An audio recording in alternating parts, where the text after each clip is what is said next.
Australia, what's your favourite sport? Football. Snack? Ice. Animal? Kangaroos. And what's your favourite car, Australia? Holden. Yep, there's no denying that over the years, Holden cars have become an Aussie icon. We love football, meat pies, kangaroos, and Holden cars. Football, meat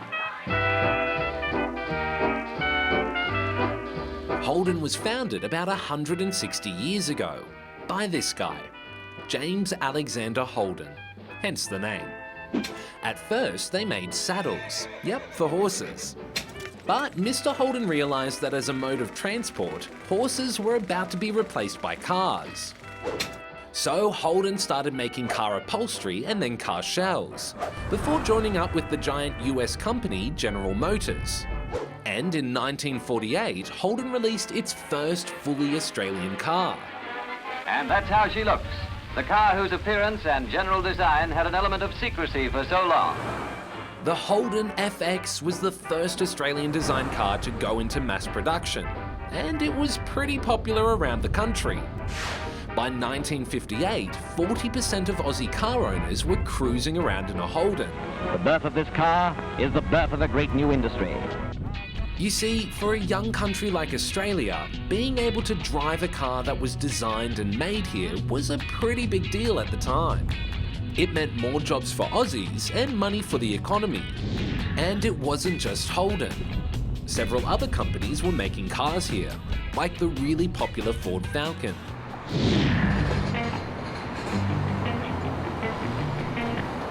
But times changed and cars changed. It became easier and cheaper to buy cars from overseas, where factories often cost less to run. One by one, car companies closed their Australian factories. Last week, the last Holden car to be manufactured in Australia rolled off the production line at the Elizabeth factory in SA. In fact, it was the last car to be made in Australia. It's very, very sad for me because of what the Holdens have meant to so many thousands of Australians over the years. But it's not just Holden fans finding it hard to say goodbye. My dad was a team leader for the engine line and he placed the engine into the car. Indiana and Cooper's family was just one of the hundreds affected by the factory's closure, and they say it's been a pretty tough week. It was kind of sad, but it's okay because he'll have more free time and he can just take us to school and, yeah, a new job. And it's not just the thousands of workers who've lost their jobs.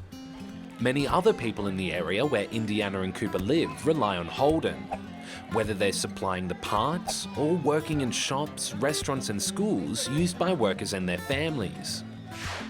The government says it'll help people affected to find new work, but some reckon Australia should have tried harder to keep its car manufacturing industry. Others say we'd be better off trying to support more innovative, modern businesses. In any case, last week will be remembered as the end of an era, when we said goodbye to an Aussie icon.